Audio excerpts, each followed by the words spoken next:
हर हर महादेव, जय शिव शंकर।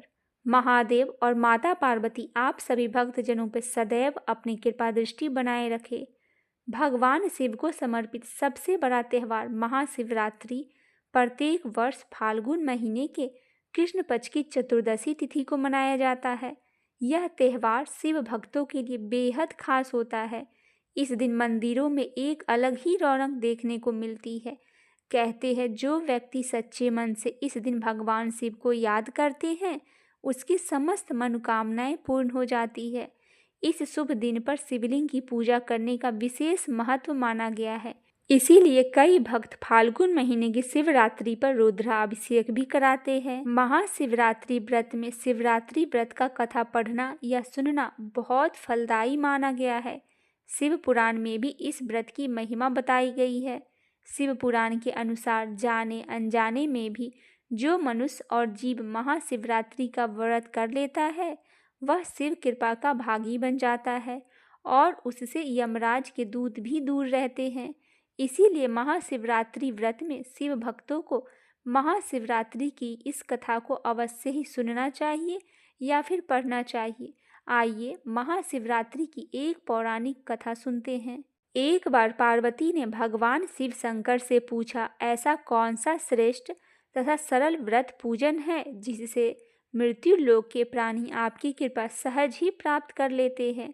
उत्तर में शिवजी ने पार्वती जी को शिवरात्रि के व्रत का विधान बताकर यह कथा सुनाई।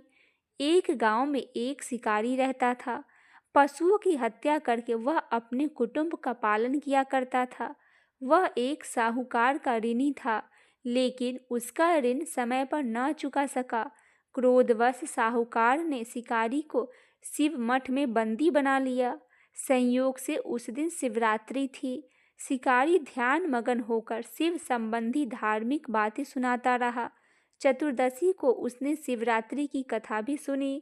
संध्या होते ही साहूकार ने उसे अपने पास बुलाया और ऋण चुकाने के विषय में बात की। शिकारी अगले दिन सारा ऋण लौटा देने का वचन देकर बंधन से छूट गया। अपनी दिनचर्या की भांति वह जंगल में शिकार के लिए निकल गया, लेकिन दिन भर बंदी गृह में रहने के कारण भूख प्यास से व्याकुल था। शिकार करने के लिए वह एक तालाब के किनारे बेल वृक्ष पर पड़ाव बनाने लगा। बेल वृक्ष के नीचे शिवलिंग था जो बेल पत्रों से ढका हुआ था। शिकारी को उसका पता न चला। पड़ाव बनाते समय उसने जो टहनियाँ तोड़ी वे संयोग से शिवलिंग पर गिर पड़ी। इस प्रकार दिन भर भूखे प्यासे शिकारी का व्रत भी हो गया और शिवलिंग पर बेल पत्र भी चढ़ गया। एक पहर रात्रि बीत जाने पर एक गर्भिणी मृग तालाब पर पानी पीने पहुंची। शिकारी ने धनुष पर तीर चढ़ाकर ज्यों ही प्रत्यंचा खींची, मृग बोली, मैं गर्भिणी हूँ, शीघ्र ही प्रसव करूँगी। तुम एक साथ दो जीवों की हत्या करोगे, जो ठीक नहीं है। मैं अपने बच्चे को जन्म देकर शीघ्र ही तुम्हारे सामने प्रस्तुत हो जाऊंगी, तब तुम मुझे मार लेना। शिकारी ने प्रत्यंचा ढीली कर दी और मृग झाड़ी में लुप्त हो गई। कुछ ही देर बाद एक और मृगनी उधर से निकली। शिकारी की प्रसन्नता का ठिकाना न रहा। समीप आने पर उसने धनुष पर बाण चढ़ाया। तब उसे देख मृगनी ने विनम्रतापूर्वक निवेदन किया, हे पार्थी, मैं थोड़ी देर पहले ही ऋतु से निवृत्त हुई हूँ, कामातुर विरहनी हूँ, अपने प्रिय की खोज में भटक रही हूँ। मैं अपने पति से मिलकर शीघ्र ही तुम्हारे पास आ जाऊंगी। शिकारी ने उसे भी जाने दिया। 2 बार शिकार की खोज में उसका माथा ठनक गया।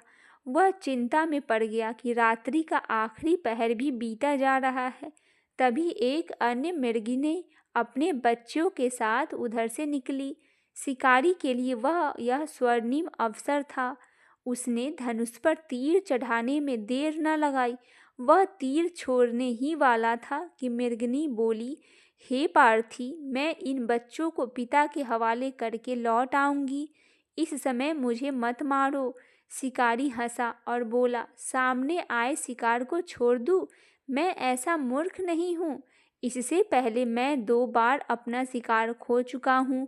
मेरे बच्चे भूख प्यास से तड़प रहे होंगे। उत्तर देते हुए मृगनी ने फिर कहा, जैसे तुम्हें अपने बच्चों की ममता सता रही है, ठीक वैसे ही मुझे भी। इसीलिए सिर्फ बच्चों के नाम पर थोड़ी देर के लिए जीवन दान मांग रही हूँ। हे पार्थी, मेरा विश्वास कर, मैं इन्हें इनके पिता के पास छोड़कर तुरंत लौटने की प्रतिज्ञा करती हूँ। मृगनी का दीन स्वर सुनकर शिकारी को उस पर दया आ गई। उसने उस मृग को भी जाने दिया। शिकार के अभाव में बेल वृक्ष पर बैठा शिकारी बेल पत्र तोड़ तोड़ कर नीचे फेंकता जा रहा था।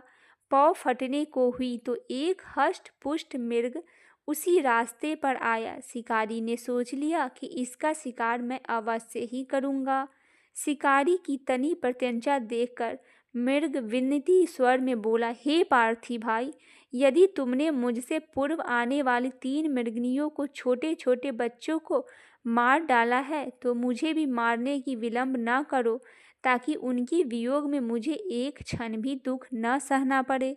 मैं उन मृगनियों का पति हूँ। यदि तुमने उन्हें जीवन दान दिया है तो मुझे भी कुछ क्षण जीवन दान देने की कृपा करो।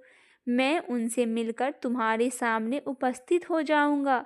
मृग की बात सुनते ही शिकारी के सामने पूरी रात का घटना चक्र घूम गया। उसने सारी कथा मृग को सुना दी। तब मृग ने कहा, मेरी तीनों पत्नियां जिस प्रकार प्रतिज्ञाबद्ध होकर गई है, मेरी मृत्यु से अपने धर्म का पालन नहीं कर पाएगी।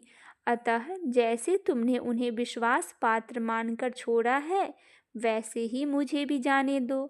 मैं उन सब के साथ तुम्हारे सामने शीघ्र ही उपस्थित होता हूँ। उपवास, रात्रि जागरण तथा शिवलिंग पर बेल पत्र चढ़ाने से शिकारी का हिंसक हृदय निर्मल हो गया था।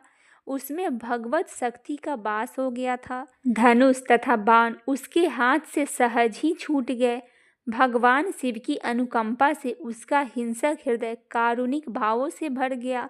वह अपने अतीत के कर्मों को याद करके पश्चाताप की ज्वाला में जलने लगा। थोड़ी ही देर बाद वह मृग अपने तीनों पत्नियों के साथ शिकारी के समक्ष उपस्थित हो गया। किंतु जंगली पशुओं की ऐसी सत्यता, सात्विकता और प्रेम भावना देखकर शिकारी को बड़ी गलीन हुई। उसके नेत्रों से आंसू की धारा बहने लगी। शिकारी ने उस मृग परिवार को जाने दिया। साथ ही उसने अपने कठोर हृदय को जीव हिंसा से सदा के लिए हटा दिया। भगवान शंकर ने प्रसन्न होकर उस शिकारी को अपने दिव्य स्वरूप को दर्शन दिए और उस सुख समृद्धि का वरदान दिए। इस प्रकार महाशिवरात्रि पूजन पौराणिक व्रत कथा समाप्त हुई।